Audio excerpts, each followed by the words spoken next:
Welcome back, everybody. Today we're going to be taking a deep dive into Deepak Chopra's work. Okay. Specifically, this is from a 1993 Oprah Winfrey Show episode. All right. And we're going to be looking at his thoughts on the mind-body connection, aging, and consciousness.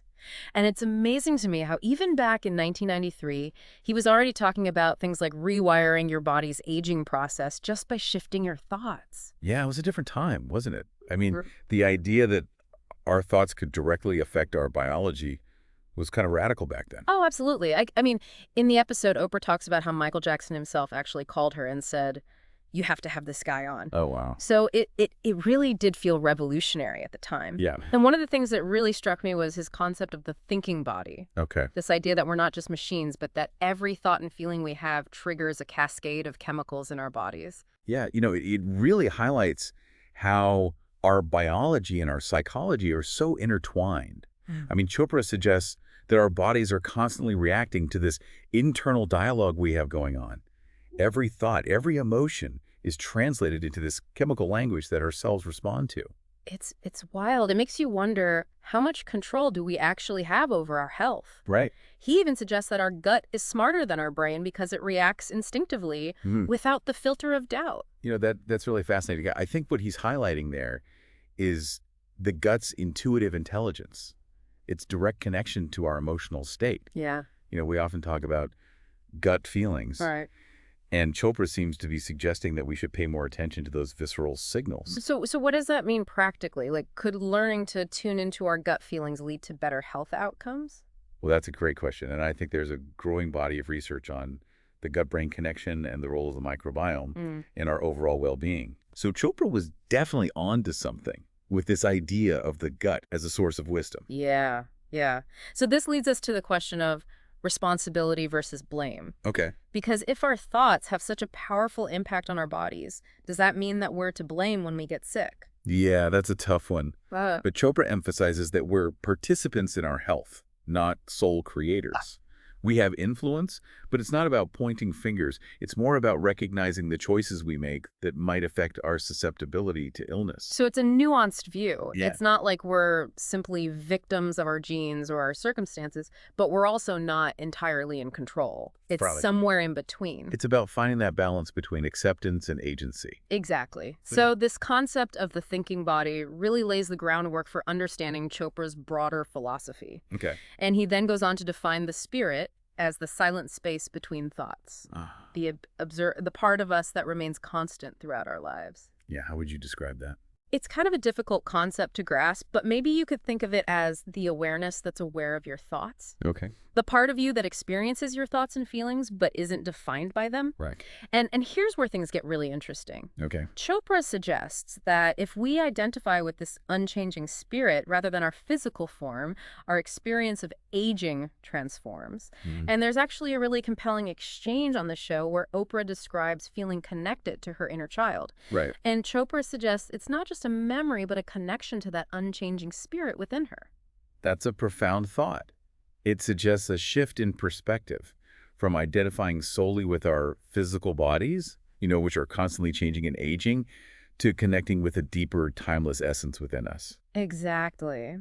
And this brings us to one of Chopra's most radical ideas, rethinking aging itself. He challenges the common perception that aging is an inevitable decline, arguing that we often confuse normal aging with what he calls the psychopathology of the average. Wow, that's a provocative statement. Yeah. But it raises an important question. Are we accepting limitations simply because that's what society has conditioned us to believe? Right. Is there more potential within us than we realize? Chopra certainly seems to think so. He even brings in his research on biological clocks, arguing that lifestyle changes can dramatically extend lifespan, overriding sometimes genetic predispositions. And what's so fascinating is that he's not just talking about adding years to our lives. Right. He's talking about adding life to our years. Yes. It's about experiencing vitality and well-being at every stage. And this all ties back to the idea of the thinking body, that we have the power to influence our biology through our thoughts and our choices. He even highlights this mind-blowing fact: 98% of the atoms in our bodies are replaced every year. Wow. We're literally not the same person we were last year. It's an incredible reminder of the constant renewal that's happening within us. And if we can influence that process even slightly, It opens up incredible possibilities for healing and longevity. So it really begs the question, what kind of body are we creating with our thoughts and choices? Right. And this takes us to another fascinating aspect of Chopra's work, the ancient wisdom of Ayurveda. Okay.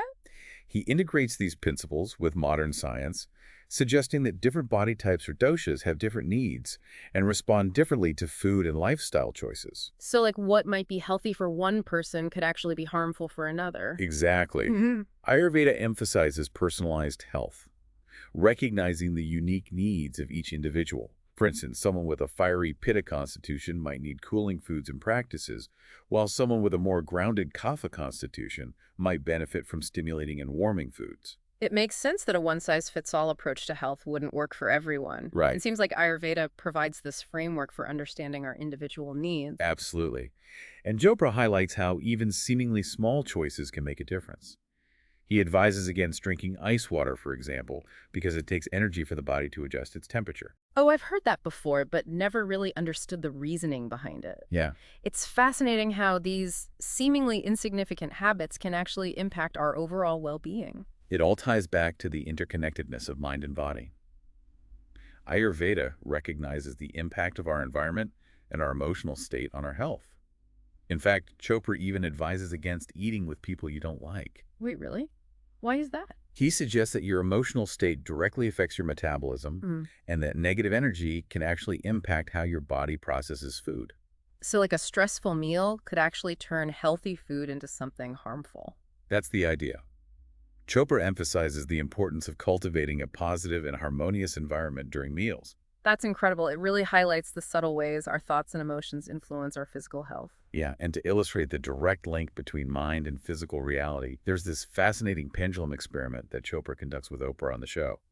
Oprah simply changes her thoughts, and the pendulum responds by swinging in different directions. I remember that. It was a powerful visual demonstration of the mind's ability to influence the physical world. Right. If we can do that with a pendulum, what else is possible? Exactly. It opens up a whole new realm of possibilities for healing and transformation, and it connects to Chopra's concept of the collective dream, the idea that the physical world is a manifestation of shared thoughts and beliefs. So we're all participating in creating reality, not just individually, but collectively. Yeah. That's a mind-bending thought. What are the implications of that? Well, it suggests that our thoughts and beliefs have a ripple effect, impacting not only our own lives, but the world around us. It raises questions about the power of collective intention and the possibility of creating positive change on a global scale. This deep dive is really shifting my perspective on the interconnectedness of everything. Yeah. It's inspiring, but also a bit daunting. If our thoughts are so powerful, we have a tremendous responsibility to use them wisely. Absolutely. And this leads us to Chopra's ultimate message, the one that underpins all of his teachings. It's a simple yet profound message. The purpose of life is to learn how to love. Love. That seems like a big leap from the thinking body and biological clocks. How does love fit into all of this? Yeah, it does seem like a big leap, but the more we kind of explore Chopra's ideas, the more it feels like everything circles back to love. Yeah, and it's not about romantic love specifically, but a deeper, more expansive kind of love. Okay. He describes it as the ultimate truth, the deepest knowing of who we are. So how does this connect to the thinking body, aging, the collective dream, all these things we've been talking about? Well, Chopra suggests that love is not just an emotion, but a state of being, a way of interacting with the world. It's about recognizing our interconnectedness, seeing ourselves and others, and acting from a place of compassion and understanding. So it sounds like he's suggesting that love has a tangible impact on our reality. Exactly. Remember the collective dream. Chopra seems to be saying that love is the most powerful force in shaping that collective reality. So if we cultivate more love in our lives, individually and collectively, we can create a more loving and harmonious world. That's the idea. It's a hopeful message, isn't it? It is. That we have the power to create positive change through the simple act of loving.